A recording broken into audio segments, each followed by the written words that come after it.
ওই যে মলম বিক্রেকে এক সাংবাদিক আছে না, হকার ময়ূখ রঞ্জন ঘোষ, এই শয়তানের বাড়ি আজকে শুনলাম ভারতীয় হিন্দুরা ভেঙে দিয়েছে। যে শয়তান শুধু মিথ্যা প্রপাগান্ডা ছড়ায় বাংলাদেশ নিয়ে। ওই সোয়া পেয়েছে দাদার সোয়া যেই পাবে সেই মরবে। এতদিন আমরা শুনতাম এদেশের সাথে নাকি স্বামী স্ত্রীর সম্পর্ক, এই সম্পর্কর কথা বলে এখন ওরা আমাদের চট্টগ্রাম নিয়ে নেবে। এই যে ঘোষ, এ মলম বিক্রেতা কয়দিন বলছিল না যে চট্টগ্রাম নিয়ে নেব, বাংলাদেশ থাকবে না। ওর নাকি খুব আফসোস হয় যে এসে থাকবে না। তো তোর আফসোস করার দরকার কি? আরে দাদা, আপনি কি যৌতুক চান? আর মেয়ে তো পালিয়ে গেছে, যৌতুক কিসের? 37টা দেশের ভিসা চলতো আগে, ইউরোপীয় ইউনিয়নের 37টা, সবগুলো দেশের ভিসা ভারত থেকে ডক্টর ইউনূস বাংলাদেশে নিয়ে চলে এসেছে। দাদাদের মাথা খারাপ হয়ে গেছে। একবার বলেছিল যে এদেশকে আমরা পেঁয়াজ দেব না, আলু দেব না, না খেয়ে মরবে। ব্যবসা বন্ধ করে দিয়েছে, এখন সব বর্ডারে আলু আর পেঁয়াজ পচতেছে। আমাদের পুরাতন বন্ধু যারা তুরস্ক, চীন, পাকিস্তান, সেখান থেকে এখন সব জাহাজ বোঝাই করে খাবার আসতেছে। ওদের মাথা এমনি খারাপ হয়ে গেছে। এরপরে আমেরিকার ডোনাল্ড ট্রাম্প জাতে মাতাল হলো, আমার মতো তালে ঠিক আছে, কথা বলছেন। 16 লাখ ভারতীয়কে বলেছে সব বিদায় করে দেব, কারণ এই ভারতের উগ্রপন্থী হিন্দুরা 2 জন খ্রিস্টান যুবতী মেয়েকে উলঙ্গ করে রাস্তায় হাঁটিয়েছে। ও ট্রাম্প কি ভুলে যাবে? ও কিন্তু একরোখা মানুষ, সিদ্ধান্ত যখন নিয়েছে বাস্তবায়ন করেই ছাড়বে। ও যখন বলেছে যে আমি 16 লক্ষ ভারতীয়কে থাকতে দেব না, সব পাঠাবো, আমার মেয়েকে, আমার বোনকে, আমার বউকে ওরা উলঙ্গ করে ঘোরায় নিজের দেশে, ওদের আমি দেখে নেব, তাই করছে। আমার এই মোবাইলটায় সর্বোচ্চ কল আসলে আসবে তারেক জিয়া সাহেবের পিএস এর মোবাইল থেকে। আমার সাথে জেলে ছিল এই কারণে, অপু সাহেব। আর ডক্টর ইউনূসের মোবাইলে কল দেয়, আপনি টের পান, আন্দাজে যে লাফান। ওটা মাথা না, ওটা একটা ম্যাগনেট।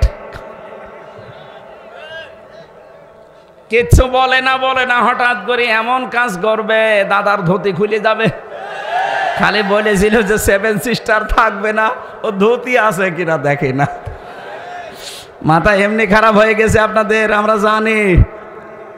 ডক্টর ইউনূস যদি আর সত্যি কিছুদিন থাকে, আর ওর যেখানে যেখানে হাত, ওকে কল দেয় চীনের প্রধানমন্ত্রী শি জিনপিং, না, ওরে কল দেয় একেবারে Donald Trump, Joe Biden, Barack Obama. আর আপনার মোবাইলে কল কেউ দেয় না, আপনি নিজেই মোবাইল করেন, নিজেই রেকর্ড করেন, নিজেই এডিটিং করেন, নিজেই ছেড়ে দেন মানুষকে ভয় দেখাতে। মানুষ এখন সব বোঝে। কেউ তো কল দেয় না, কি করবে? নিজেই কল দেয় মিজান সাহেবের কাছে, আবার নিজেই রেকর্ড করে। আগে থেকে সব কিছু সাজানো থাকে, এগুলো সব যে ধরা পড়েছে। আপনি থাকেন ডালে ডালে, কোন প্রজন্ম থাকে পাতায় পাতায়, এদের চেনেন? আপনি কত দূর উঠতে পারবেন? মুরব্বী মানুষ, এরা আগেই যেখানে তার আগে উঠে বসে আছে। আলহামদুলিল্লাহ, বাংলাদেশের ঐতিহ্যবাহী জেলা চাঁদপুর, রূপালী ইলিশের জেলা, মতলব দক্ষিণ বারগাঁও কালিয়া ইসলামী পাঠাগার ও সমাজ কল্যাণ ময়দানে এলাকাবাসী কর্তৃক আয়োজিত 2 দিন ব্যাপী তাফসিরুল কোরআন মাহফিল অনেক দিন চলছে, বন্ধ ছিল মাঝে, না? আমি একবার এসেছিলাম মনে হয় এখানে 2 বার। আজকের মাহফিলের প্রধান অতিথি আপনাদের এলাকার সন্তান জনাব আক্কাস মোল্লা, আতালাল্লাহু উমরাহু ওয়া বারাকাল্লাহু ফি হায়াতি, বলেন আমিন। এই মাহফিলে এতক্ষণ যারা কথা বললেন, মাওলানা হোসাইন মাহফুজ, হাফেজ মাওলানা ওবায়দুল্লাহ, মাওলানা ওসমান গনি এবং অন্যান্য ওলামা ইকরাম, গতকাল এখানে যিনি কথা বলেছিলেন আপনাদের এই জেলার কৃতি সন্তান মুহাদ্দিস আবু নসর আশরাফি ভাই, যারা মাওলানা হাবিবুর রহমান হেলালি, খালিদ সাইফুল্লাহ, মনির হোসাইন জিহাদি সহ অন্যান্য সম্মানিত ওলামা ইকরাম, মঞ্চে বসা অত্র এলাকার সর্বজন শ্রদ্ধাভাজন ব্যক্তিবর্গ, সামনে বসা মুসলমান ভাইরা, পর্দার আড়ালের সম্মানিতা মা এবং বোনেরা, প্রশাসনের ভাইরা, প্রাণ প্রিয় কুমিল্লাবাসী, কুমিল্লা চাঁদপুরবাসী, আমার এই আশপাশ জেলাতে আসলে যারা কোরআনের মহব্বত নিয়ে আসেন, সেই কুষ্টিয়া থেকে আসা হয়। শ্রদ্ধাভাজন বড় ভাই আলহাজ গিয়াসউদ্দিন তালুকদার, এরপরে মিজান ভাই আছে, আবু সুফিয়ান আছে, অন্যান্য সম্মানিত ব্যক্তিবর্গ, সবাইকে আমি প্রাণ থেকে ধন্যবাদ জানাচ্ছি। আল্লাহ তাদের হায়াতে তাজ্জেবা সিহাতে কুল্লিয়া দান করে। এসেছি আমরা কোরআনে কারিম শুনতে, এটা আমানত, এটা কি আল্লাহর পক্ষ থেকে মানব জাতির জন্য এটা বিশাল একটা আমানত, উপহার। যারা ৬৬৬৬টি আয়াত, এটা প্রসিদ্ধ ৬২৩৬টা আয়াত, এটা বিশুদ্ধ, দুইটাই ঠিক আছে। সুতরাং যারা এই পৃথিবীর ময়দানে আমরা যারা ৬৬৬৬টি আয়াত পেয়েছি, উপহার হিসাবে মেনে নিয়েছি, তারা সৌভাগ্যবান। যারা মানতে পারে না এরা হতভাগ্যা। আল্লাহ আমাদেরকে সৌভাগ্যবান যেন করেন কোরআনে কারিমের বদৌলতে, এটা সৌভাগ্যের সোপান। আল্লাহ রাব্বুল আলামিন বলেন, ইন্না আরাদনাল আমানাতা আলাস সামাওয়াতি ওয়াল আরদি ওয়াল জিবাল ফাবাইনা ইয়াহমিলনাহা ওয়া আশফাকনা মিনহা ওয়া হামালাহাল ইনসান ইন্নাহু কানা যালুমান জাহুলা। আল্লাহ পাক বলেন, অবশ্যই এই যে একটা আমানত, কোরআনে কারিমকে আল্লাহ আমানত বলেছেন, এই আমানতটা আমি পেশ করেছিলাম আকাশের কাছে, জমিনের কাছে, পাহাড়ের কাছে, কেউ রাজি হয়নি। ফা বাইনা, সবাই অস্বীকার করেছে, অপারগতা স্বীকার করেছে। ইয়াহমিল নাহা, তাকে বহন করার জন্য কেউ রাজি না। প্রত্যেকেই বলেছে বিশাল আমানত, এত ভার, এত ওজন আমাদের দ্বারা নেওয়া সম্ভব না। ওয়াশফাক না, তারা ভয় পেয়েছে। এই মানুষগুলো তো বহন করতে চায়নি, এই সৃষ্টিগুলো তো আমার কোরআনে কারিমকে বহন করতে চায়নি। শুধু তাই না, তারা ভয়ও পেয়েছে। রব্বুল আলামিন বলেন, অবশেষে মানুষ এ দায়িত্ব নিয়েছে। ইন্নাহু কানা যালুমান জাহুলা, নিশ্চয় সে অতিশয় জালেম এবং অজ্ঞ। কি বুঝলেন এই আয়াত থেকে? এত বড় বড় বিশাল সৃষ্টি, যেখানে আকাশ তাকান কত বড়, শুধু একটা না, এরকম 7টা আকাশ আল্লাহ বানিয়েছেন। আল্লাযী খালাকা সাবআ সামাওয়াতিন তিবাকা, 7 তবক আসমানের নাম শুনি আল্লাহ এত বড় বিশাল বিশাল আসমান আল্লাহ বানিয়ে রেখেছেন। জমিনের ভেতরে শুধু আমরা চোখে যা দেখি এতটুকুই না, কত বড় বিশাল জমিন। এই জমিনকে ঠিক রাখার জন্য আল্লাহ যে প্রেক স্বরূপ পাহাড় গেঁথে দিয়েছেন, এত বড় বড় বিশাল পাহাড়, কেউ আল্লাহর এই কোরআনকে আমানতকে রাজি হয়নি। প্রত্যেকেই ভয় পেয়েছে, না আমরা পারবো না। তো মানুষ আমরা যে কোন বুদ্ধিতে, কোন জ্ঞানে আমরা নিলাম এটা, এত বড় আমানত আমাদের কাছে আছে। আমানতের যে খেয়ানত করবে, নবীজির ভাষায় সে মুনাফিক। কি এটা কিন্তু আমাদের ওপর এখন আমানত। এ কোরআনে কারিমকে আমানত হিসাবে পেয়ে যদি আমরা এর হক আদায় করতে না পারি, বিশ্বাস করেন আপনি কিন্তু কিয়ামতে মুনাফিক হয়ে উঠবেন। আর মুনাফিক যারা, এই মানুষগুলো জাহান্নামে যাবে, একেবারে নিচে থাকবে। যারা কোরআনে কারিমের ধারক বাহক না, কোরআন যারা বিশ্বাস করে না, তারা তো এর বাইরে। আমরা যারা অন্তত এটা বিশ্বাস করে ফেলেছি, আমরা যারা এর উপরে ঈমান রাখি, তারা যদি এর হক পরিপূর্ণভাবে আদায় করতে না পারি, আমাদের কপাল সৌভাগ্যের সোপান হবে না, দুর্ভাগ্যের সোপান হবে। রব্বুল আলামিন বলেন, তাহা মা আনজালনা আলাইকাল কুরআনা লিতাশকা। এ কোরআন আমি এই জন্যে দেইনি যে আপনি না খেয়ে থাকবেন, মার খাবেন। দুনিয়াতে কোরআনে কারিম দিয়েছি এই কারণে যে আপনাকে কোরআন দিয়ে আমি উপরে তুলতে চাই। জোরে বলেন সুবহানাল্লাহ। লাউ আনজালনা হাযাল কুরআনা আলা জাবালিন লারাআইতাহু খাশিআম মুতাসাদ্দিআম মিন খাশিয়াতিল্লাহ। রব্বুল আলামিন বলেন, যদি আমি এই কোরআনে কারিমকে পাহাড়ের উপরে নাজিল করতাম, নবী আপনি জানেন কি হতো দৃশ্য? আল্লাহ রাআইতাহু, অবশ্যই আপনি দেখতে পেতেন, খাশিআতাম মুতাসাদ্দিআ। দুইটা শব্দ দিয়েছেন আল্লাহ। এক নম্বরে সে ভয়ে বিনীত হয়ে, দুই নম্বরে বিভক্ত হয়ে যেত, খণ্ড খণ্ড হয়ে যেত। মুতাসাদ্দিকান শব্দের শাব্দিক অর্থ হচ্ছে দুই ভাগ হওয়া। পাহাড় পর্যন্ত দুই ভাগ হয়ে যেত। আল্লাহর ভয়ে, কারণ এটা আল্লাহর মুখ থেকে বের হওয়া বাণী। আমরা শুনতে যত সহজ মনে হচ্ছে, বিষয়টা অত সহজ না। আপনি চিন্তা করতে পারেন, আল্লাহর মুখের বাণী, এটা বের হয়েছে সরাসরি তার মুখ থেকে। চাঁদপুরবাসী কোরআনে কারিম শোনার জন্য যারা এসেছি, কিছু বর্ণনা একটু টাচ দিলাম আল্লাহর পক্ষ থেকে, কি জিনিস আমরা পেয়েছি, কি নিয়ামত আর শুনছি। এই কোরআনে কারিম শোনার জন্য যে আল্লাহ আমাদেরকে ঘর থেকে পর্যন্ত নিয়ে এসেছেন, এটা আমাদের ওপর আল্লাহর একটা দয়া। আমি বললাম না, 6666টি আয়াত আল্লাহর পক্ষ থেকে আমাদের জন্য উপহার। এটা গ্রহণ করে নিতে পারলে আপনি সৌভাগ্যবান হবেন, আর যদি অস্বীকার করেন তাহলে আপনি হবেন দুর্ভাগা, হতভাগা। আমরা কি আমাদের ভাগ্য হত করতে চাই?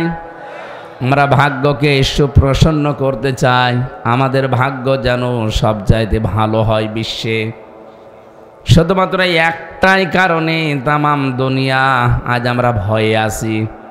পাশের একটা রাষ্ট্র পেয়েছি প্রতিবেশী, এটা একটা কলঙ্ক। তামাম দুনিয়াটা দিয়ে দিন পর্যন্ত আমরা জানতাম, ওরা ছড়িয়েছিল সারা দুনিয়ার মোড়লদের কাছে যে আমাদের দেশে সংখ্যালঘু নির্যাতন হয়। অথচ পুরা উল্টি এখন দেখতে পাচ্ছি সারা পৃথিবীতে সবচাইতে বেশি সংখ্যালঘু নির্যাতন হয় ইন্ডিয়াতে। আর আমার মুসলমান ভাইকে জবাই করছে শুধু গরু খাওয়ার অপরাধে।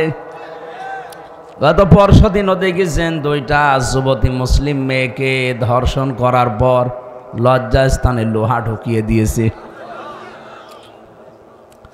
এ পৃথিবীর নিকৃষ্টতম এখন মানবতার শত্রু এই উগ্রপন্থী হিন্দুরা। সব হিন্দু না, উগ্রপন্থী যারা, এ মোদি দাদার মুরিদ। এরা মানুষ হিসাবে এত খারাপ, এত নিকৃষ্ট, ওদের ছোঁয়া যারা পাবে তারাও কোলাঙ্গার হয়ে যাবে। যে মলম বিক্রেতা এক সাংবাদিক আছে না, হকার, ময়ূখ রঞ্জন ঘোষ, এ শয়তানের বাড়ি আজকে শুনলাম ভারতীয় হিন্দুরা ভেঙে দিয়েছে। যে শয়তান শুধু মিথ্যা প্রপাগান্ডা ছড়ায় বাংলাদেশ নিয়ে। ওই ছোঁয়া পেয়েছে দাদার ছোঁয়া যেই পাবে সেই মরবে।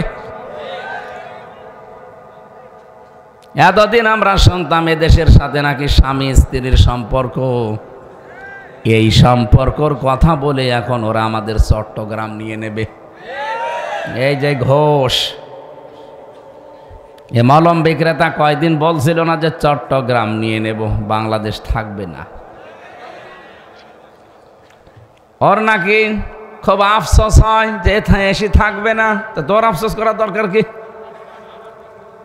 আরে দাদা আপনি কি যৌতুক চান? আর মেয়ে তো পালিয়ে গেছে, যৌতুক কিসের? পালানো মেয়ের কোনোদিন যৌতুক হয়? ও মেয়ের বিয়েই তো আমরা মানি না। বিয়ে মানি না এই কারণে, কারণ যার সাথে এতদিন কথাবার্তা চলছে সে তো ফুল হাতা, আর আমরা কি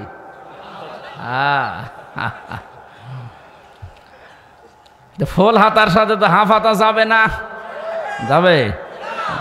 এখন দাদাকে হাফ হাতা করা লাগবে।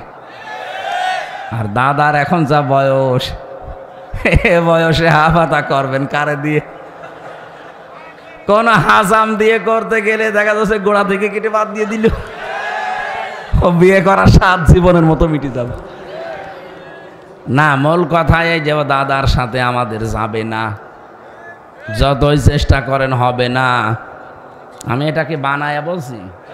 সূরা বাকারা 2 নাম্বার পারা 14 নাম্বার পৃষ্ঠা 4 নাম্বার লাইনের 221 নাম্বার আয়াতের মাঝের অংশে আছে, ওয়ালা তুনকিহুল মুশরিকিনা হাত্তা ইউমিনু।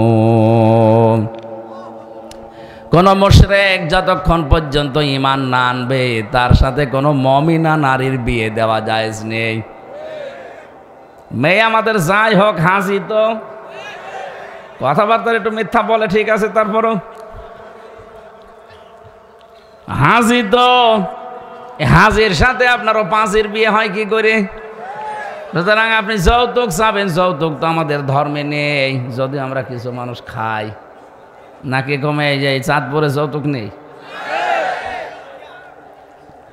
আরো আর একটা জিনিসও আছে আমি জানি, এটা অলিমা নেই কিন্তু বরযাত্রী আছে। এই সিস্টেম পাল্টাতে হবে, কারণ আমাদের ইসলামে অলিমা আছে, বরযাত্রী নেই।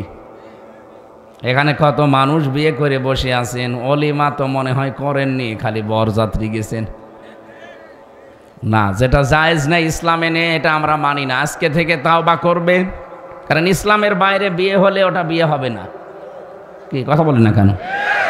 অমাইয়াবতাগি গায়রাল ইসলাম দীনান ফালা ইউকবাল মিন। ইসলাম বাদ দিয়ে কোনো নিয়ম নীতি আল্লাহর দরবারে গ্রহণযোগ্য হচ্ছে না, হবে না।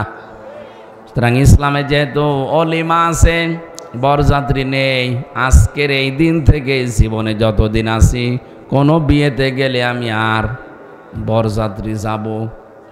কেউ দাওয়াত দিতে আসলে বলবেন না ইসলামে নেই, আমি ওখানে যাব না। আপনি অলিমা করেন, আমি আছি।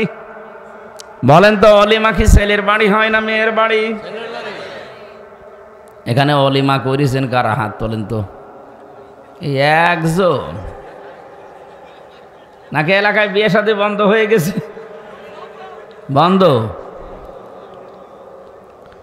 না, এখন থেকে ইসলামে যেটা আছে আপনি ওইটা করবেন। বরযাত্রী সত্যিই বাদ দেওয়া লাগবে এখন থেকে, পুরা ডিলেট। ওটা মুসলমান সমাজে ওটা চলবে না। হ্যাঁ, হিন্দুদের কালচারে আছে, ওরা করুক, অসুবিধা নেই, কারণ ওরা বিয়ের দিন মেয়েকে সব একবারে দিয়ে দেয়। কিন্তু আমাদের ধর্মে কি ওইটা আছে নাকি? আমাদের ধর্মে নবীজি নিজে বিয়ে করেছেন কিন্তু অলিমা করেছেন। কথা বলেন না কেন? যারা করেননি দরকার হয় কাজা করেন। বিয়ে করতে বলছে না, কিন্তু অলিমা তো করা যায়। মেয়ের পক্ষ থেকে আরো 1-1.5-200 মানুষ নিয়ে আসেন, নিজের বংশের 200 মানুষ, 500-700 মানুষ বাড়িতে খাওয়ান, অলিমা হয়ে যাবে। আমারটা যদিও করা নেই, আর আমার বেশি বরযাত্রী ছিল না, আমার তো 7 জন। শ্বশুরকে বলেছি 7 জনের যে খাওয়ানো টাকা আমি দিয়ে দেব, এখন তোমার শোধ করা লাগবে। বারবার বলছি এই কারণে, কারণ আমার ছেলে নেই, আমার 3টা মেয়ে, আমার বাসা লাগবে না। আমি যাতে মাতাল হলো তো তাহলে ঠিক আছে, আমি আমার তো বাসা লাগবে। এখন থেকে যে অলিমা হবে না বরযাত্রী যাবেন? হ্যাঁ ঠিক আছে, আলহামদুলিল্লাহ, তাহলে আমি বেশি যাব। ও চাঁদপুরবাসী, যে ষড়যন্ত্র করছেন, আমাদের ধর্মে যেহেতু এটা নেই, আমিরে জামাত ডাক্তার শফিকুর রহমান হাফিজাহুল্লাহ ঘোষণা দিয়েছেন কয়েকদিন আগে, বাংলাদেশের 1 ইঞ্চি মাটি না, হাফ ইঞ্চির দিকে কেউ যদি অবৈধভাবে তাকায় তার চোখ তুলে ফেলা হবে। আলহামদুলিল্লাহ ভাই, আমি এত কিছু বলতাম না। ওরা মুসলমান এতদিন জুলুম অত্যাচার নির্যাতন করে মিথ্যা প্রপাগান্ডা ছড়িয়েছে, ঠিক আছে, কিন্তু এখন দেখছি প্রতিনিয়ত ওরা আল্লাহর ঘর ভাঙতেছে। একটা ভুয়া ধোয়া তুলে বিশ্বের বিভিন্ন দেশে আমরা শুনি কেউ মাটির নিচে তেল পায়, গ্যাস পায়, সোনা পায়, লোহা পায়, আরো শয়তানরা শুধু মাটির নিচে মন্দির পায়। এগুলো কিচ্ছু না, পুরা ভুয়া। 500 বছর আগে, 1000 বছর আগে নাকি ওখানে মন্দির ছিল, এই জন্য আল্লাহর ঘর তারা ভেঙে দিচ্ছে। আমরা যেতে এখন বলি ঢাকার স্বামীবাগের ইস্কন মন্দির, 500 বছর আগে ওইটা আমার মসজিদ ছিল। আমাদের ধর্মে জোর জবরদস্তি নেই, বাড়াবাড়ি নেই, এই জন্য আমরা কিছু বলি না।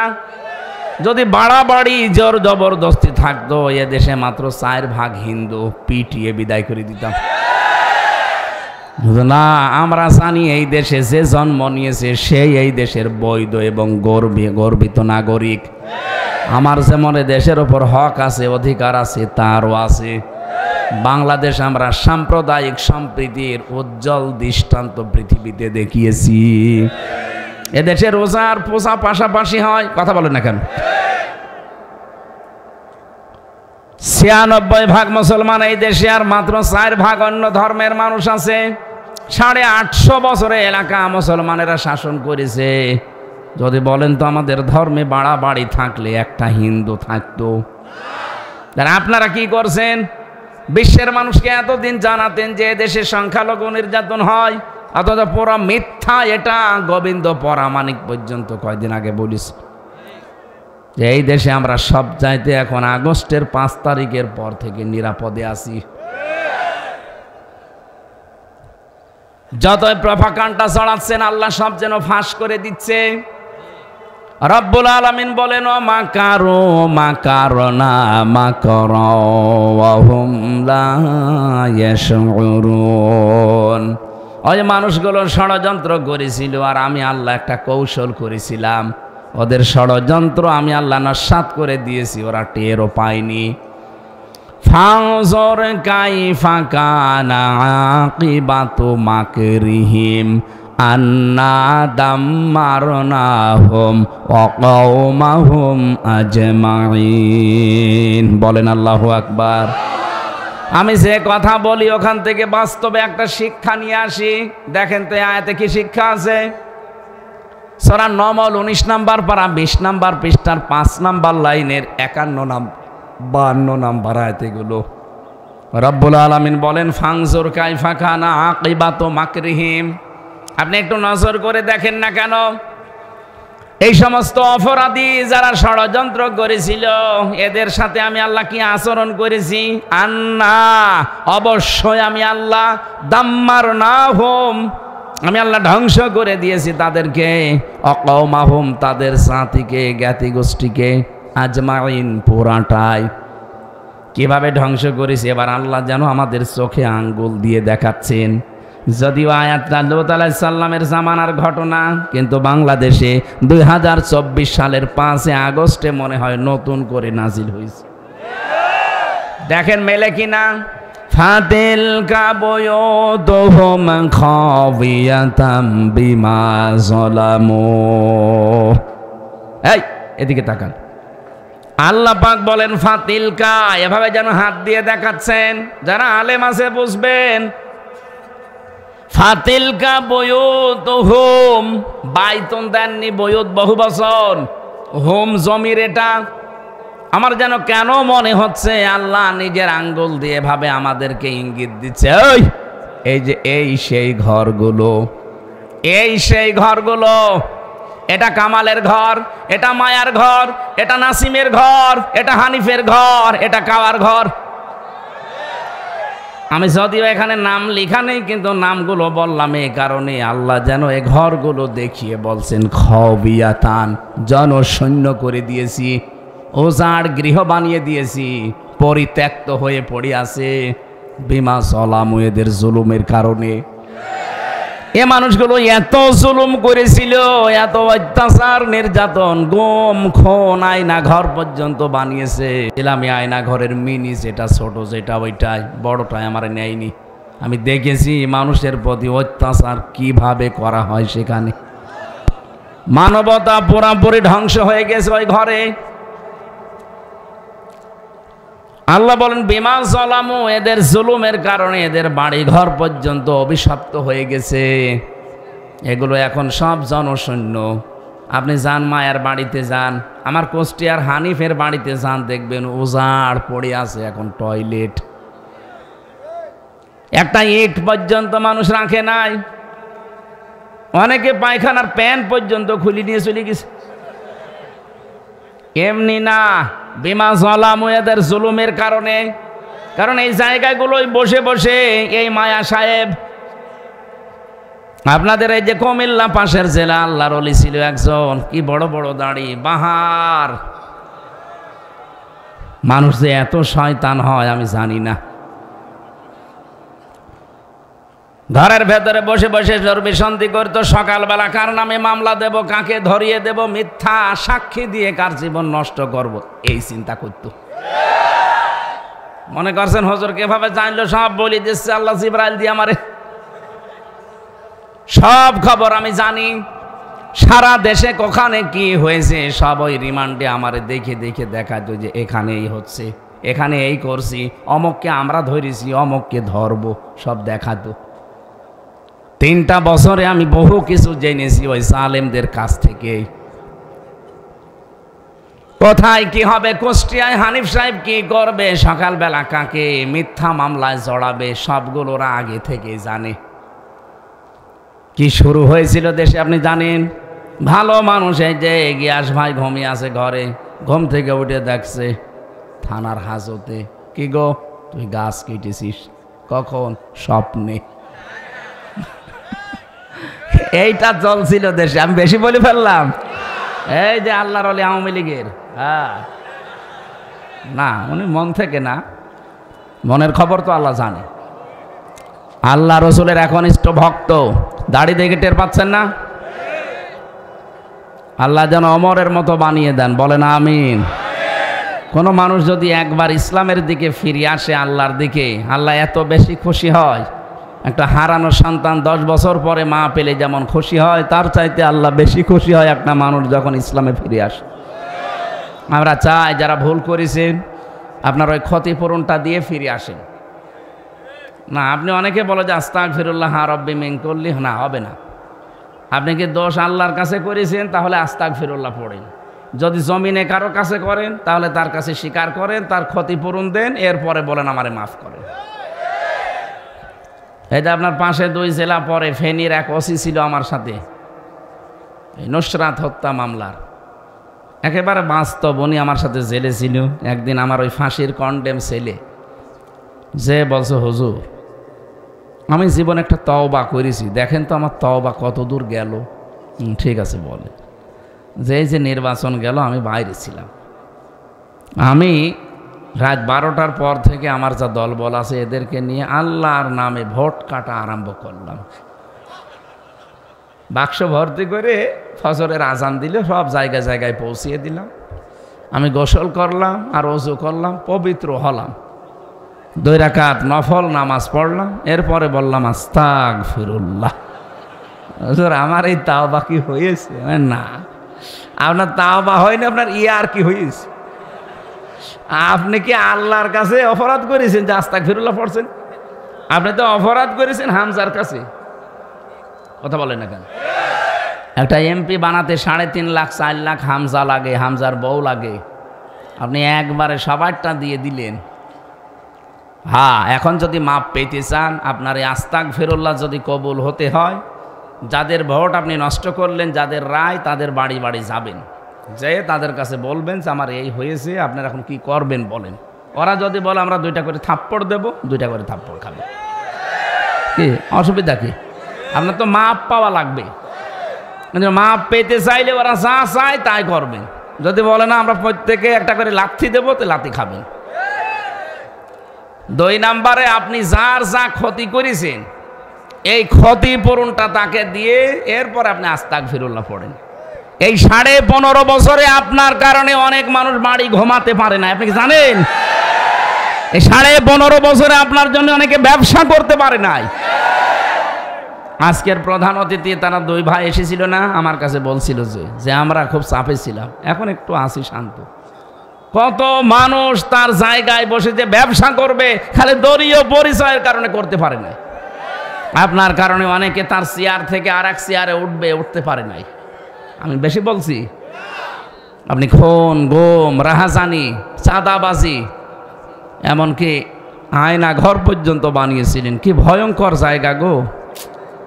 একটা মানুষকে আমার সাথে মুফতি ফখরুল ভাই ছিল, পাশের জেলায় যে নোয়াখালী হাতিয়ায় বাড়ি, উনি আমারে বলছিল, হামজা ভাই আপনারা কোথায় রেখেছে আমি জানি না, আমারে নিয়ে গিয়েছিল এই জায়গায় যে পায়ের ভেতর দিয়ে হাত ভরে দেয়, যেখানে এভাবে হাত ভরে সামনে যে ঘর লোহার ব্যারিকেড আছে ওর সাথে হাত টাঙিয়ে চেন দিয়ে আটকিয়ে দেয়। 1-2 মিনিট, 5 মিনিট, 1 ঘন্টা না, বছরের পর বছর এভাবে একটা মানুষ বসে থাকে। খালি 1.5-2 মিনিট সময় দেয় টয়লেট করার জন্য।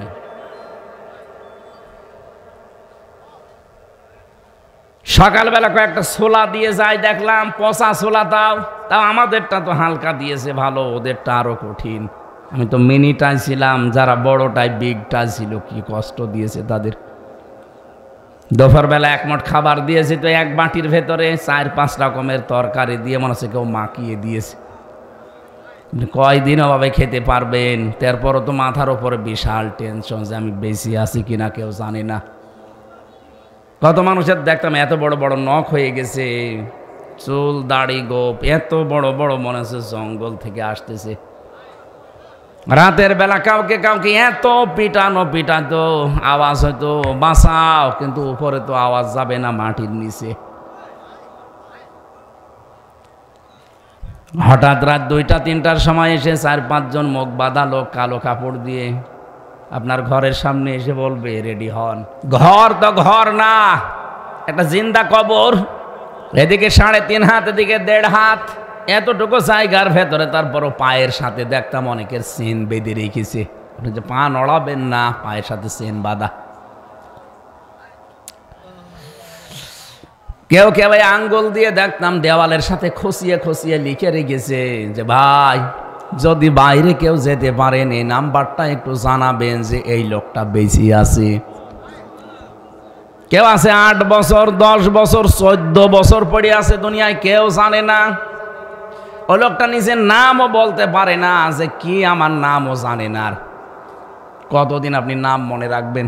কেউ তো আপনাকে ডাকে না। আপনার নাম যে হামজা আপনি ভুলে গেছেন, কারণ এই বছর কোন বছর চলছে, কোন সাল, এটা কি মাস চলে, কি বার আজকে, কয়টা বাজে আপনার জানার কোনো উপায় নেই। কাউকে জিজ্ঞাসা করবেন, গরম শুনবেন। আমার মাঝে মাঝে মনে হয়তো আল্লাহ এখানে যারা দায়িত্ব পালন করে 8 ঘন্টা পর পরে তো পাল্টায়, তো এরা যে বাইরে যায় ওরা সংসার করে কি করে? ওদের কি সত্যি কি অনেকের মনুষ্যত্ব একেবারে নষ্ট হয়ে গেছে। এত বড় জুলুম আমার মনে হয় আল্লাহ এই কারণেই ধরেছে।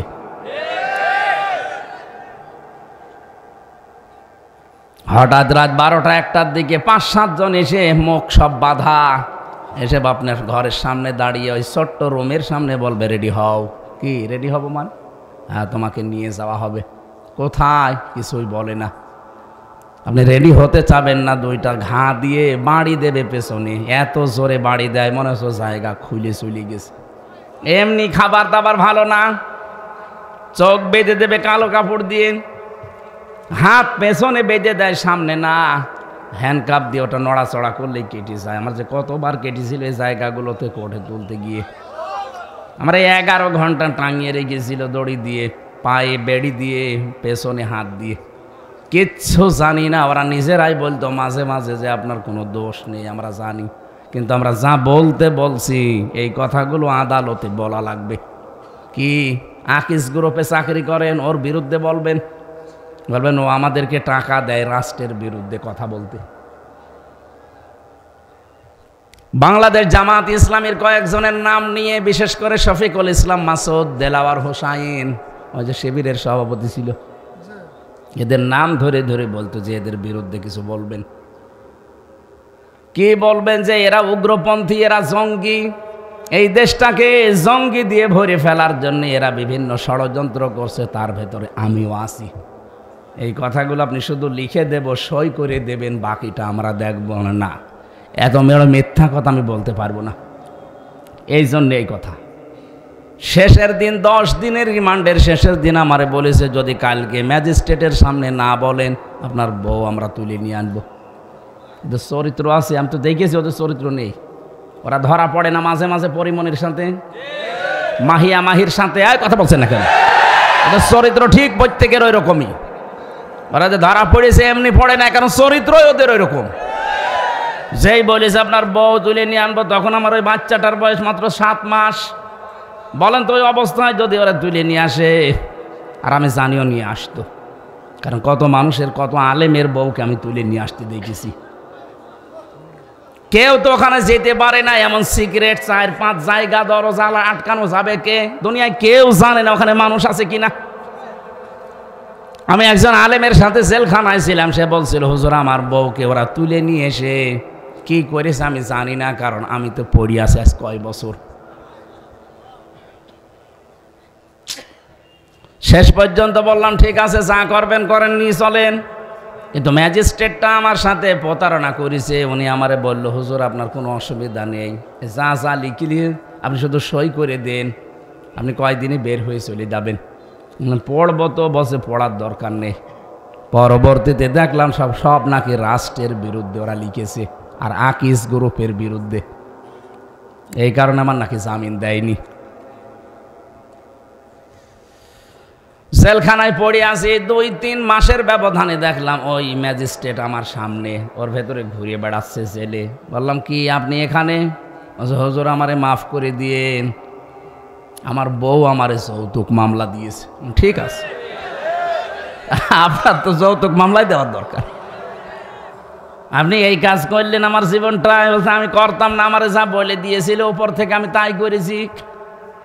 সব ওদের সাজানো।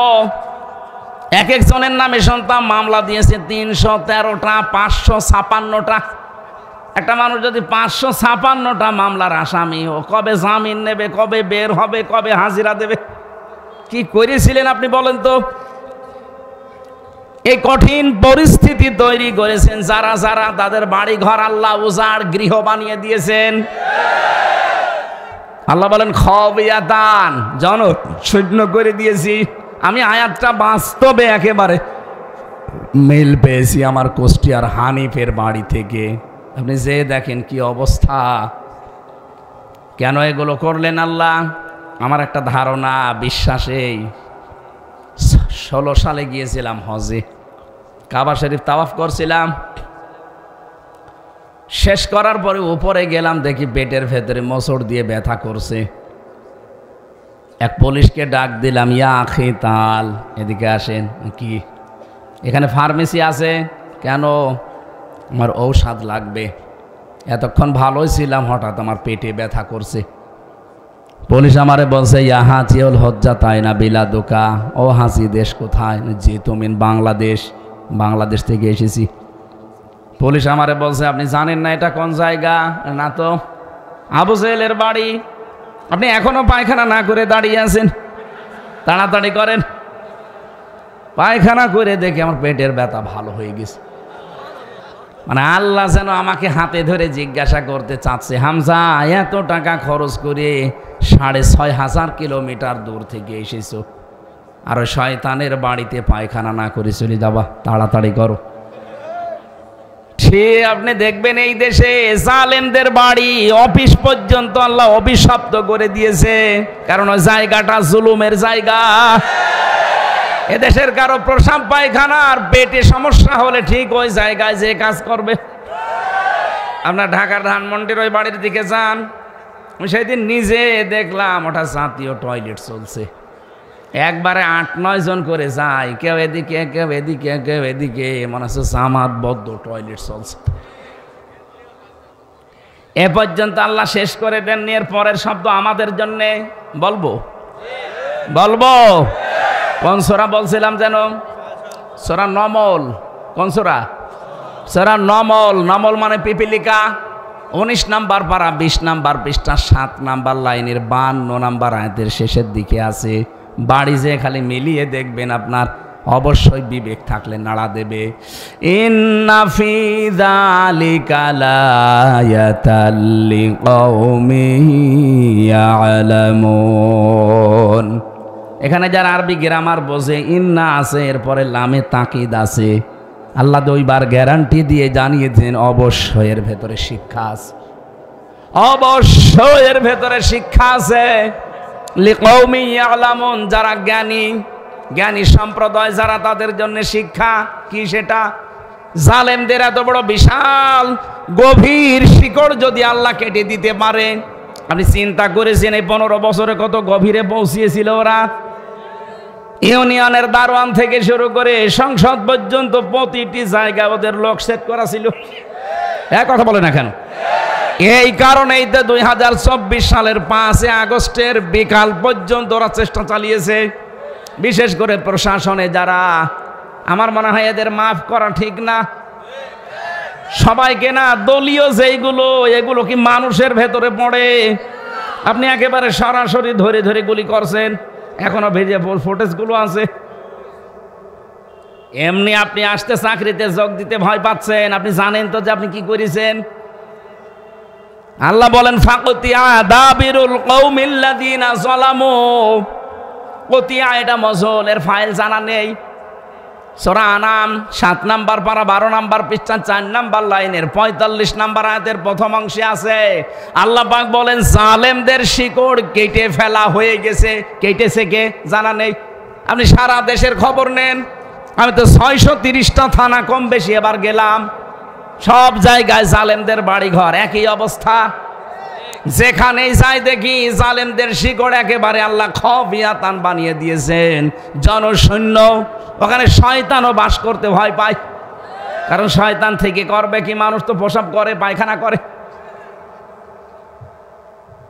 তাহলে আমাদের এখান থেকে শিক্ষা নেওয়া দরকার। এই জালেমদের এত বড় শিকড় যদি আল্লাহ কেটে দিতে পারে, এখন যারা অনেকেই বিভিন্ন ধান্দায় আছেন, আগে চেয়ার পাই, দেখেন কি করি, কি করবেন? আপনিও যদি চাঁদাবাজি শুরু করেন ওদের মতো, অনেকে করছে দেখতে পাচ্ছি। এক কথা বলছে না কেন? আগস্টের 5 তারিখের পর থেকে অনেকে চাঁদাবাজি আরম্ভ করেছে। এই যে গত কয়েকদিন আগে গাইবান্ধার সাঘাটায় চাঁদাবাজি করতে গিয়ে কিন্তু বাধা দিয়েছিল জামাতের এক নেতা, তাকে কুপিয়ে আদা মারা করে ফেলিস। গতকালকে ডাক্তার শাহিন জর্দার ফরিদপুরের জামাত ইসলামের ওনাকে কুপিয়েছে। কারা করছেন এগুলো জাতি কিন্তু সব জানে। বিশেষ করে প্রশাসন আর গোয়েন্দা বিভাগে আমি একেবারে গভীরে তাদের সাথে কথা বলছি, দেখছি তারা কিন্তু 5 তারিখের পর থেকে সব পর্যবেক্ষণে রেখেছে। কি কি কনে কনে কি করছেন সব তারা জানে, তারা সব কিছু পর্যবেক্ষণ করছে। কি কারা এ দেশটা আসলে হাতে নিতে পারে। আপনারা যা করছেন, দল বড় তাতে কি, জনগণ কিন্তু আপনাদের চাইতেও বড়। এরা সব বুঝছে যে কি হচ্ছে, কি করা লাগবে। এই নারায়ণগঞ্জে বন্দরে একজন দেখলাম নিজে একেবারে ভিডিও করছে আর চাঁদাবাজি করছে, একেবারে ঠেট দিয়ে বলছে কালকে এখান থেকে চলে যাবে না, এত টাকা দিবি। আপনি কি মগের মূল্য পেয়েছেন নাকি? এখনো পর্যন্ত শহীদদের রক্ত শুকিয়ে যায়নি, এখনো মানুষ মরছে। এক কথা বলছে না কেন? গতকালকেও একজন মারা গেছে, আরাফাত 5 তারিখে গুলি খেয়েছিল, এই ঢুকে ঢুকে আজকে মারা গেল গতকাল। এখনো পর্যন্ত শহীদরা শহীদ হতে আছে, আর আপনি চাঁদাবাজি আরম্ভ করে দিয়েছেন। এ জনগণকে কি পাগল পেয়েছেন নাকি? এরা সব কিন্তু বোঝে, সময় যখন আসবে উল্টিয়ে যাবেন। এই জন্য এখনো থামেন। আমিরে জামাত ডাক্তার শফিকুর রহমান অলরেডি ঘোষণা দিয়ে দিয়েছে, এই দেশে যদি ইসলাম আসে প্রথম নাম্বার কাজ বন্ধ হবে যে চাঁদাবাজি। চাঁদাবাজি আমরা করি না, কাউকে করতেও দেব না, কারণ ইসলাম এইটাই, আমি করব না, করতেও দেব না। কারণ অন্যায় যে করে, অন্যায় যে সহে, দুইজনে অপরাধী। বাংলাদেশে এখন ঠিক ওই পর্যায়ে চলে যাচ্ছে। আগস্টের 5 তারিখের আগে এই দেশে মাত্র 100 জনের 15 জন মানুষ এদেশে চাইতো যে কোরআন কায়েম হোক, আর এই কয় মাসের ব্যবধানে এখন 100 জনের 58 জন মানুষ চাচ্ছে এদেশে ইসলাম কায়েম হোক। কারণ মানুষ সব বুঝে ফেলেছে যে ইসলাম ছাড়া এদেশে শান্তি পাওয়া যাবে না। ইসলামের বাইরে যারাই আসবে তারাই ওদের মতোই হবে। সাদাবাজি আছে কিন্তু নাম পাল্টিয়েছে, এই জন্য এটাও থাকবে না। ইসলাম আসলে সর্বপ্রথম বাংলাদেশ থেকে সাদাবাজ মুক্ত করা হবে। সাদাবাজি যারা করে তারা আমার জন্য তো এখন দোয়া করবে যে হুজুর বেঁচে থাক। তাদের বাড়া ভাতে আমি ছাই দিয়ে দিচ্ছি, গরম ভাতে ছাই দেওয়া হচ্ছে না। গরম ভাত পেলে সবচাইতে বেশি বেজার হয় বিড়াল। এক কথা বলছে না কেন? ওরা কিন্তু বিড়ালের জাত। যারা সাদাবাজি করে খায়, যারা চুরি ছিনতাই করে, এগুলো বিড়ালের চাইতেও খারাপ। আমরা বাঘের বাচ্চা, বাঘের জাতি। আমরা সত্যিই যদি একটু শক্ত হয়ে হুঙ্কার দিতে পারি, ও বিড়ালরা নিজের এলাকা ছেড়ে পালাবে। কাউকে ছাড় না, জীবন চলে যায় যাবে, অন্যায়ের কাছে মাথা নত নেই। চাঁদাবাজ কিসের চাঁদাবাজি? 2732 জন মানুষ মারা গেছে এমনি না, 2780 জন মানুষ হাসপাতালের বেডে কাতরাচ্ছে এই চাঁদা দেওয়ার জন্য না। কথা বলে না কেন? কালকে এক হিন্দু পুরোহিত ঠাকুর আমিরে জামাতের আগে বক্তব্য দিয়েছে গাইবান্ধায়, বলছে এই দেশে আমরা সব দেখেছি সংখ্যালঘু নির্যাতন কারা করে। বাংলাদেশ জামাত ইসলামে যদি সত্যি রাষ্ট্রে যেতে পারে, আমরা সবচাইতে নিরাপদ থাকতে পারবো। একটা হিন্দু মানুষ বোঝে আর আমরা বুঝবো না? মানে সব বোঝে জনগণ। আপনারা সাবধান হন। মানুষ সামনে কি করবে মানুষের ওপরে ছেড়ে দেন, আপনার চরিত্র আগে ঠিক করেন। জালেমদের এত বড় শিকড় যদি আল্লাহ কেটে দিতে পারে, আপনি আন্দাজে আশায় আছেন যে এই করব সেই করব, কি করবেন আপনি? আপনিও যদি ক্ষমতা পেয়ে জালেম হন, জুলুম করা শুরু করেন, আপনার বাড়িও পায়খানা হবে ইনশাআল্লাহ। জালেমদের কত বাড়ি ঘর দেখে আসলাম। সাহেব পাড়া বানিয়েছে মালয়েশিয়াতে, সব তালা লাগানো দেখলাম। বেগম পাড়া বানিয়েছে কানাডায়, কেউ থাকে না। এ শয়তানরা পালিয়েছে, জালেমরা কিন্তু থাকতে পারে না। এত ভয়, হোটেলে থাকে, চুরি করে হোটেলে একবার যে ঢুকেছে আর বের হয় না। আমি মালয়েশিয়া, সিঙ্গাপুর, থাইল্যান্ডে যেই কয় জায়গায় হোটেলে গেছি, দেখি শয়তান দুইটা বসে আছে। কি গো হুজুর, আগেই চলে এসেছি, দোয়া করেন। কেন? আপনার সে সাহেব পাড়া, বেগম পাড়া বলেন না, ওখানে থাকা যায়, পিটিয়ে মেরে ফেলবে। কি করলেন আপনি? এত টাকা পয়সা, থাকতেও পারলেন না, খেতেও পারছেন না। সালমান এফ রহমানের মতো দরবেশ 36,000 কোটি টাকা। কয়েকদিন আগে একটা জরিপ পেয়েছিলাম, এই দেশ থেকে নাকি প্রতি বছরে 42,000 কোটি টাকা করে শয়তানরা পাচার করিস। আরে ভাই, 32,000 কোটি টাকা হলে যেখানে পদ্মা সেতু হয়ে যায়, কথা বলছে না কেন? এর চাইতে তো বড় সেতু বাংলাদেশে নেই। তাও তো 3 বার বাজেট করে মারিং কাটিং করে করা, এত টাকা লাগতো না। সর্বোচ্চ 12 থেকে 13,000 কোটি টাকা হলে ব্রিজ বানানো হয়ে যায়, সেখানে 32,000 কোটি টাকা 3 বার বাজেট বাড়িয়ে বানিয়েছে। আর বাজেট যত বেশি, চুরি তত বেশি। এইটাই ছিল দেশের নিয়ম। খালি বাজেট করেন, বাজেট করতে পারলে। আবুল মাল ছিল আর কামাল ছিল। কি আপনার পাশের জেলা কামাল, দুইটাই মাল মাল, আবুল মাল, কামাল।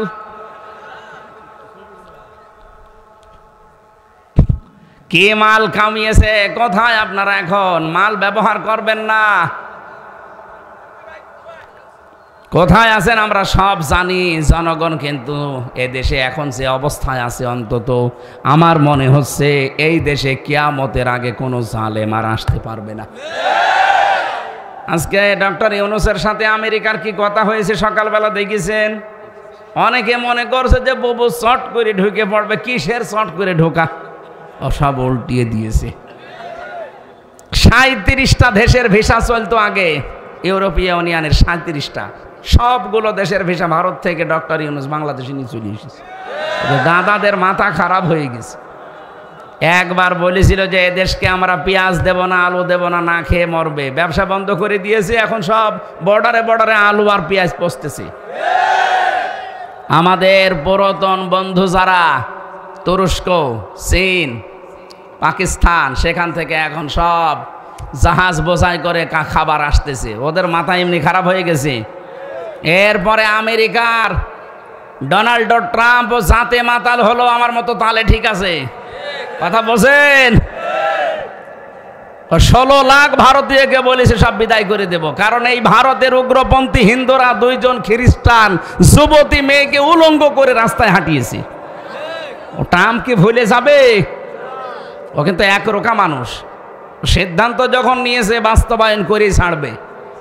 ও যখন বলেছে যে আমি 16 লক্ষ ভারতীয়কে থাকতে দেব না, সব পাঠাবো, আমার মেয়েকে, আমার বোনকে, আমার বউকে ওরা উলঙ্গ করে ঘোরায় নিজের দেশে, ওদের আমি দেখে নেব, তাই করছে। আমার এই মোবাইলটায় সর্বোচ্চ কল আসলে আসবে তারেক জিয়া সাহেবের পিএস এর মোবাইল থেকে। আমার সাথে জেলে ছিল এই কারণে, অপু সাহেব। আর ডক্টর ইউনূসের মোবাইলে কল দেয়, আপনি টের পান, আন্দাজে যে লাফান। ওটা মাথা না, ওটা একটা ম্যাগনেট। কিচ্ছু বলে না, হঠাৎ করে এমন কাজ করবে দাদার ধুতি খুলে যাবে। খালি বলেছিল যে 7 সিস্টার থাকবে না, ও ধুতি আছে কিনা দেখে না। মাথা এমনি খারাপ হয়ে গেছে আপনাদের, আমরা জানি। ডক্টর ইউনূস যদি আর সত্যি কিছুদিন থাকে, আর ওর যেখানে যেখানে হাত, ওকে কল দেয় চীনের প্রধানমন্ত্রী শি জিনপিং, হ্যাঁ, ওরে কল দেয় একেবারে Donald Trump, Joe Biden, Barack Obama. আর আপনার মোবাইলে কল কেউ দেয় না, আপনি নিজে নিজেই মোবাইল করেন, নিজে নিজেই রেকর্ড করেন, নিজে নিজেই এডিটিং করেন, নিজেই ছেড়ে দেন মানুষকে ভয় দেখাতে। মানুষ এখন সব বোঝে। কেউ তো কল দেয় না, কি করবে, নিজে নিজেই কল দেয় মিজান সাহেবের কাছে, আবার নিজেই রেকর্ড করে। আগে থেকে সব কিছু সাজানো থাকে, এগুলো সব দিয়ে ধরা পড়েছে। আপনি থাকেন ডালে ডালে, কোন প্রজন্ম থাকে পাতায় পাতায়, এদের চেনেন? আপনি কত দূর উঠতে পারবেন? মুরব্বী মানুষ, এরা আগেই থেকে তার আগে উঠে বসে আছে। সব কিছু এখন ফ্ল্যাশ হয়ে যাচ্ছে, যে আপনি যা করেন সব ভয় দেখাতে। উগ্রতা ছড়ায় মাঝে মাঝে মানুষের ভেতরে। মনে করো কথা শুনে মানুষ লাফাবে, যারাই লাফায় তাদের পেছনে লাল হয়। গোপালগঞ্জে এত পিটানো পিটিয়েছিল, লাফিয়েছিল কয়দিন শুনলাম, ওই কয়দিন ঢাকা থেকে গোপালগঞ্জ কেউ যাওয়া আসা করলে, বসে আসলে 300 টাকা, দাঁড়িয়ে আসলে 1000 টাকা। এই যে বাসের মালিক আছে। আবার যদি ওনার উস্কানিতে পা দিয়ে কেউ কিছু করেন, বারবার চেষ্টা চালিয়েছিল, শেষে এখন হিন্দুদের লাগিয়েছে। দেখেন না, হিন্দুরাও তো কথা শুনছে না, এখন পাগল হয়ে গেছে, বলছে আমি এই অঘোষিত জেলখানায় আর থাকবো না, আমি দেশে যাব। আসেন, আপনাকে আমরা আয়না ঘরে রেখে দেব। যা করেছেন 10 বছর 14 বছর লাগবে না, শুধু 5 মাস 6 মাস থেকে দেখেন। আপনি কিছুদিন থাকেন, এমনিতে আল্লাহর কাছে চলে যাবেন। তাহলে আমরা যে মূল শিক্ষা দিতে চেয়েছিলাম, জালেমদের মতো আচরণ যদি আবার সামনে কেউ করেন, জালেমদের এত বড় শিকড় আল্লাহ কেটে দিতে পারলে আপনারটা কোনো ব্যাপারই না। কথা বলেন না কেন? আল্লাহ আমাদেরকে যেন সম্মতি দেন বোঝার। অনেকে এখনো পর্যন্ত থামেননি, চালিয়ে যাচ্ছেন। বাবা শাহজালাল, সব হালাল, জনগণের কাছে সব হালাল হয়ে যাবে। কথা বলেন ঠিক কিনা? 15% থেকে যদি 58% চলে আসে 3.5 মাসে, আর কয় মাস যেতে দেন?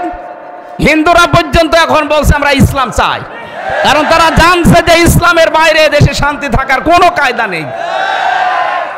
এদেশের 100 জনের 100 জনই বলতে বাধ্য হবে আমরা এই দেশে কোরআনে কারিমকে রাষ্ট্রীয় ক্ষমতায় চাই। কথা বলেন।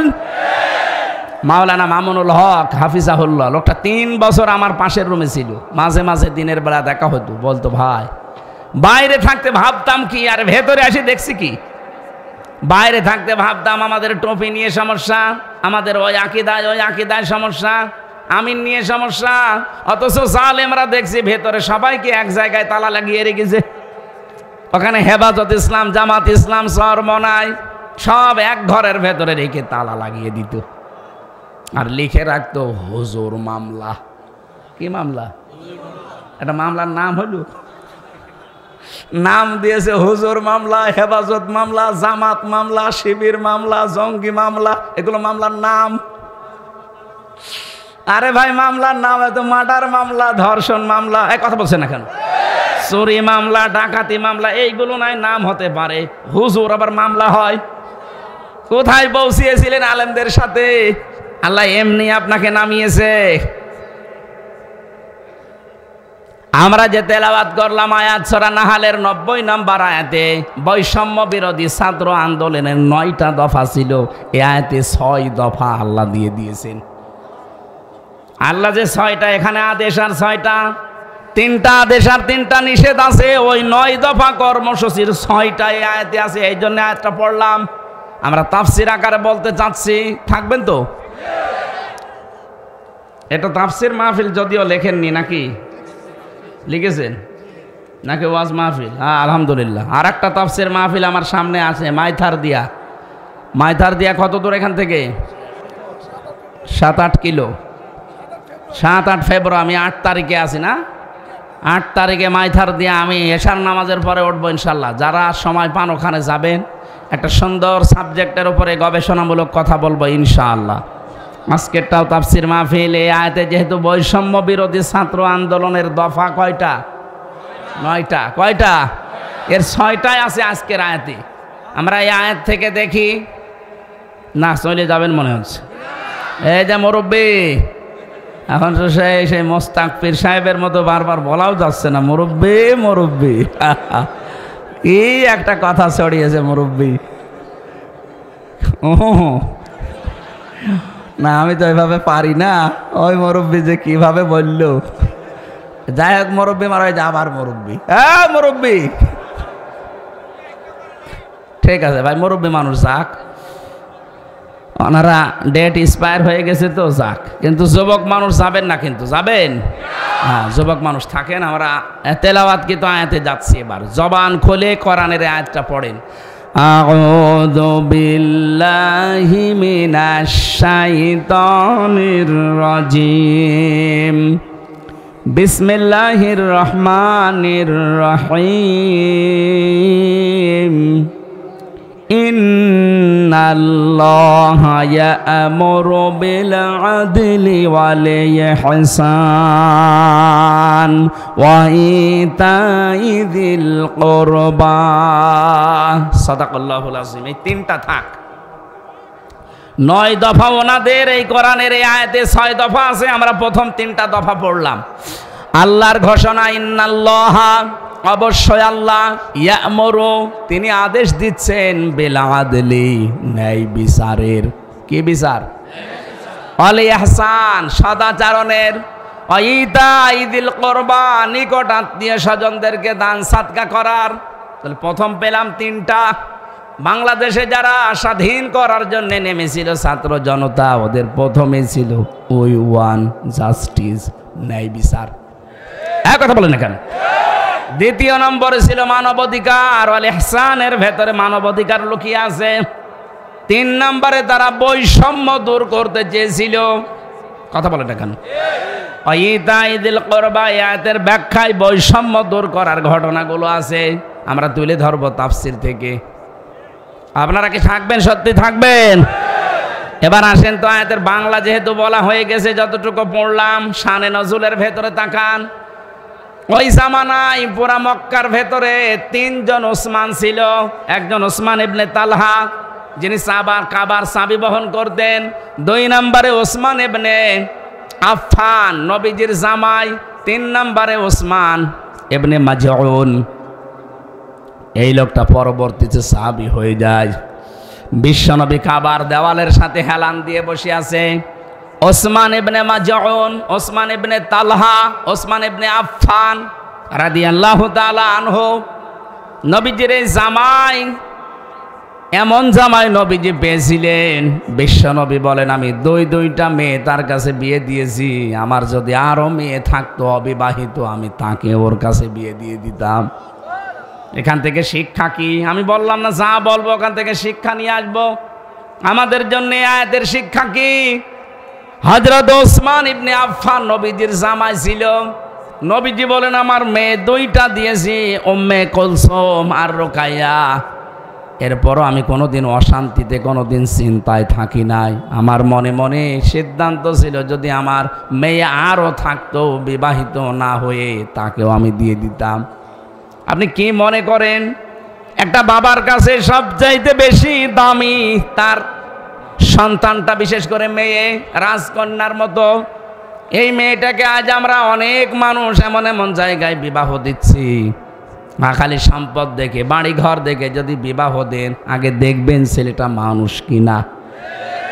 খালি সম্পদ আর টাকা পয়সা দেখে যদি বিবাহ দেন, আজকেই পেপারে দিয়েছে দেখলেন, সন্তানটাকে না দেখে খালি টাকা পয়সা আর জমি জায়গা ঘর বাড়ি দেখে বিয়ে দিয়েছিল, কিন্তু ছেলেটা মানুষ না, ওটা মদখোর।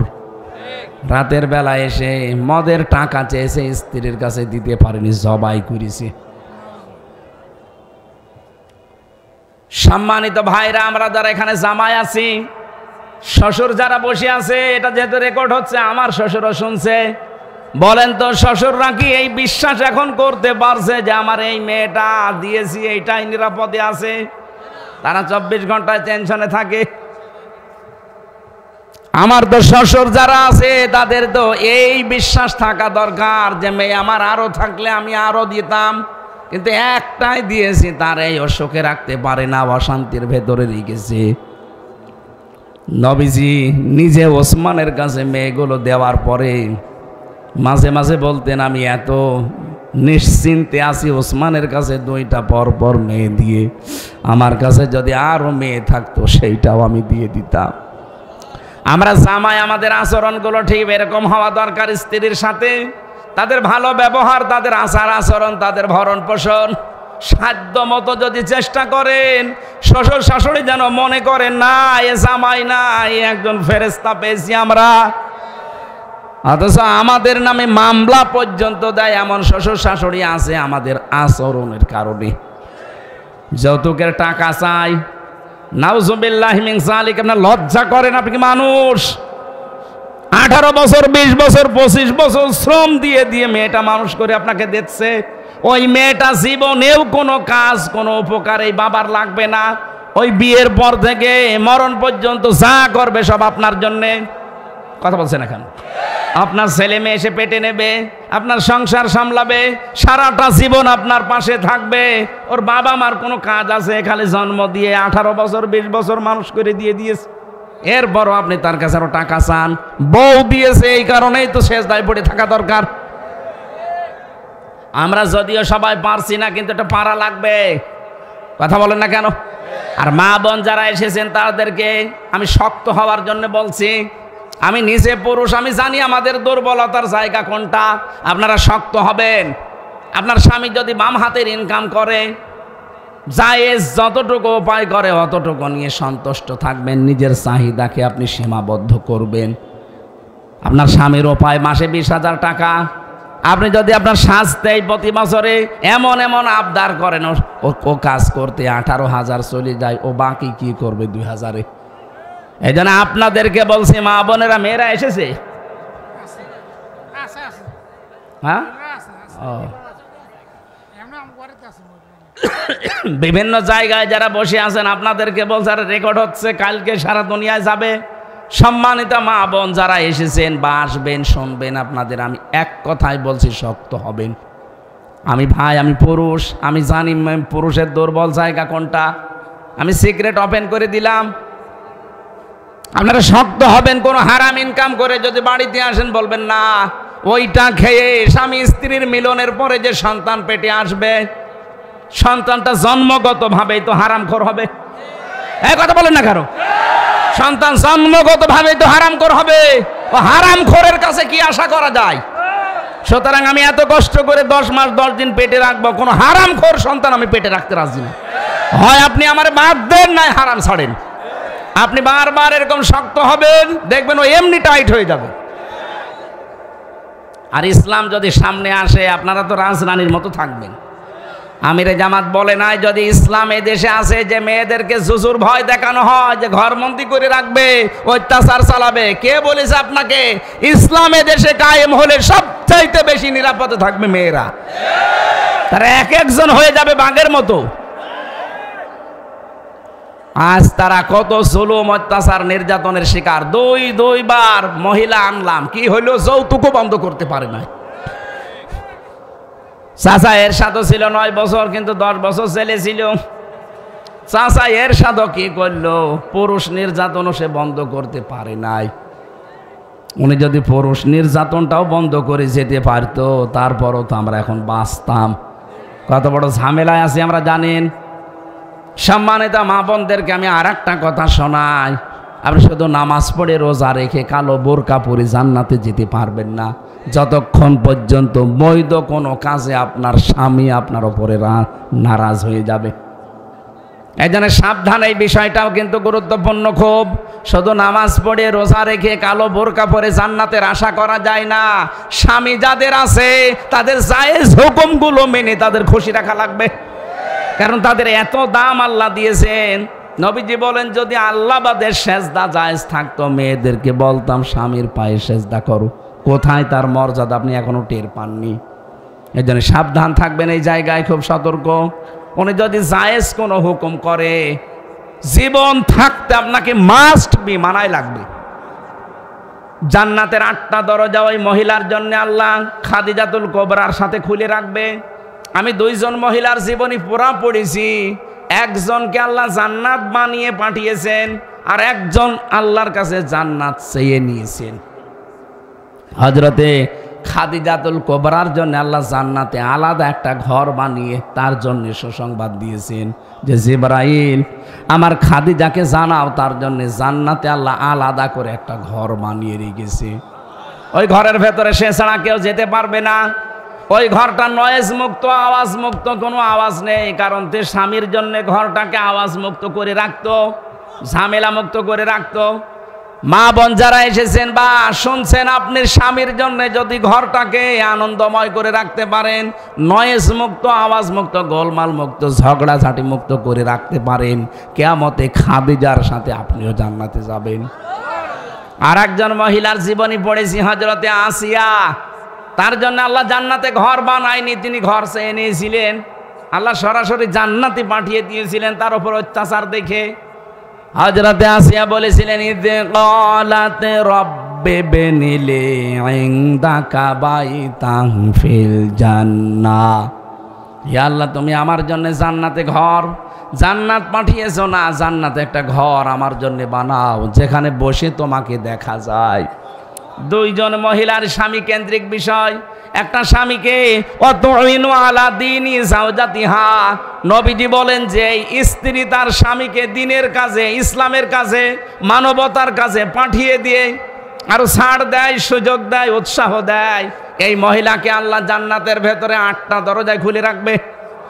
ভালো করে শোনেন, অতুইনু আলা দীনি যাওজাতিহা, যেই মহিলা তার স্বামীকে দ্বীনের কাজে, ইসলামের কাজে, একামতে দিনের কাজে হোক, ইসলাম প্রচারের কাজে হোক, অথবা মানবতার কোনো কাজে ছাড় দেয়, সুযোগ দেয়, আর তাকে উৎসাহ যোগায় পেছন দরজা দিয়ে যে করেন আপনি, ওই মহিলাকে কিয়ামতের দিন 8টা দরজা খুলে বলবে যে দরজা দিয়ে পারো প্রবেশ করো। কিন্তু 100 জনের 98টা মহিলা এই কাজ আর স্বামীর পক্ষে করে না, আরো বাধা দেয়। এখানে যত স্বামী আছে বলেন তো কোন স্ত্রী এগুলো করে?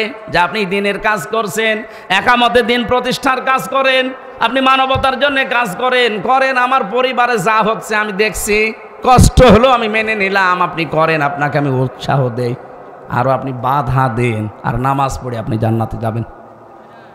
আল্লাহ আমাদের মেয়েদেরকে খাদিজাতুল কুবরা, উনি জীবনে 1 ওয়াক্ত নামাজ পড়েননি, রোজা রাখেননি, হজ করেননি, যাকাতও দেননি, কারণ এগুলো নাজিল হওয়ার আগেই তার ইন্তেকাল হয়ে গেছে।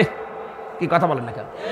অথচ শুধু স্বামীকে সাহায্য করার কারণে ওনাকে আল্লাহ জান্নাতে ঘর বানিয়ে সুসংবাদ পাঠিয়েছে। এখান থেকে কিছু নেওয়া যায় না আপনার? তাহলে আপনি আপনার স্বামীর জন্য পেছন দরজা দিয়ে সাহায্য করবেন, যেন খাদিজার মতো আপনার জন্য আল্লাহ একটা ঘর জান্নাতে বানিয়ে রাখে।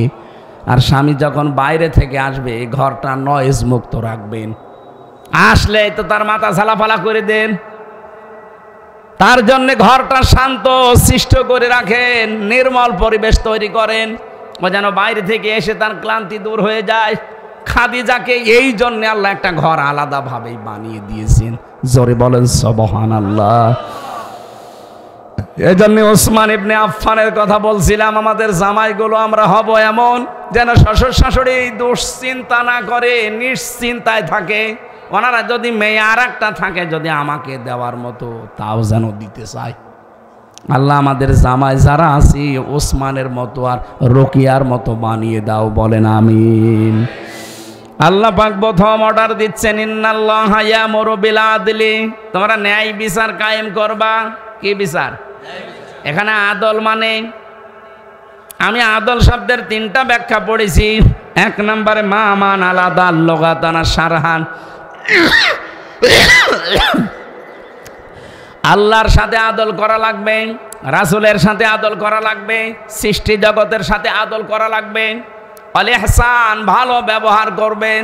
আর ভালো ব্যবহার সবচাইতে পাওয়ার যোগ্য অধিকার হচ্ছে আপনার মা বাবা, আপনার স্ত্রী, এরপরে আশপাশের মানুষ। ওয়াইতাইদিল কুরবা, সম্পদ যাদের আছে তারা যেন এই নিকট আত্মীয়র থেকে দান সাদগা এগুলো শুরু করে। আমরা অনেকে চলে যাই সেই চট্টগ্রামে, সিলেটে, বরিশালে। কে বলেছে আপনাকে? আপনার রক্তের সম্পর্ক যাদের সাথে আছে এরা যদি গরিব থাকে, অসহায় থাকে, আগে তাদের দিয়ে আরম্ভ করবেন। নির্দেশকার আরো জোরে বলেন। আল্লাহ আমাদেরকে আয়াতের যে মূল কথাগুলো এইটাই ব্যাখ্যা করলে হাজার হাজার কথা বের হবে। আল্লাহ শর্টকাটে যা বলেছি মেনে চলার তৌফিক দেন, বলেন আমিন। ওয়ানহা, আল্লাহ নিষেধ করে আনিল ফাহশা, অশ্লীলতা ছড়ানো যাবে না। অল মুনকার, মন্দ কোনো কাজে জড়ানো যাবে না। অল বাগি, সীমা লঙ্ঘন করা যাবে না। ইয়াইযুকুম লাআল্লাকুম তাযাক্কারুন, আল্লাহ বলেন এতক্ষণ তোদের ওয়াজ করলাম, আমার ওয়াজগুলো যদি তোরা মেনে নিতে পারিস তোদের উপকার হবে। দুনিয়া আখিরাতে আল্লাহ আমাদেরকে এই ওয়াজগুলো মেনে চলার তৌফিক যেন দান করেন, বলেন আমিন। জেলখানায় বসে বসে 3টা বছরে অনেক আলেম যেহেতু ছিল, সাহায্য সহযোগিতা নিয়ে নিজের যোগ্যতায় অনেকগুলো নোট করেছিলাম। ওইটা এসে বাইরে এখন বই ছাপিয়েছে। আমার গাড়িতে পাওয়া যায়, যদি যাওয়ার সময় পারেন ওইটা নিয়ে যান, অনেক উপকার হবে, অনেক তথ্য দেওয়া আছে। আল্লাহুম্মা আমিন। লা ইলাহা ইল্লা আনতা সুবহানাক ইন্নী কুনতু মিনাজ জালিমিন। রব্বুল আলামিন 2 দিন ব্যাপী ঐতিহাসিক তাফসীর মাহফিল চাঁদপুর মতলব বারগাঁও এলাকার মানুষেরা মিলে বিশাল আয়োজন করেছে। দেখো জান্নাতের মতো করে সাজিয়েছে। কোরআনের জন্য যারা এই টাকা পয়সাগুলো ব্যয় করেছে এদের টাকাগুলো, অর্থগুলো কোরআনের জন্যই কবুল করে নাও। সওয়াবগুলো তুমি বিশ্বনবীর রওজায় পৌঁছিয়ে দাও। যেটুকুই বলেছি আমার ইমান থেকে বলেছি, আল্লাহ মেহেরবানি করে আমাদের সবাইকে মেনে চলার সুযোগ দাও। মাহফিলের সম্মানিত সভাপতি, প্রধান অতিথি, বিশেষ অতিথি যারা এসেছে, বিশেষ করে আলহাজ জাহাঙ্গীর আলম, আলহাজ গিয়াসউদ্দিন তালুকদার, মিজান ভাই সহ যত মানুষ দূর দূরান্ত থেকে এসেছে, মাহফিলের স্বেচ্ছাসেবক যারা, যে যুবকগুলো শ্রম দিয়েছে, আল্লাহ এদেরকে যে মা পেটে নিয়েছে মায়ের পেট খাদিজার মতো বানিয়ে দাও।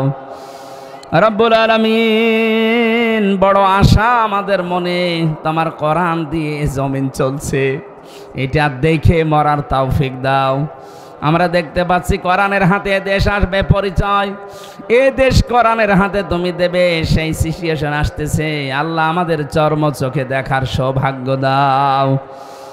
এলাকায় মাটির নিচে যারাই ঘুমিয়ে আছে কোরআনের ইজ্জতে তাদের মাফ করে দাও।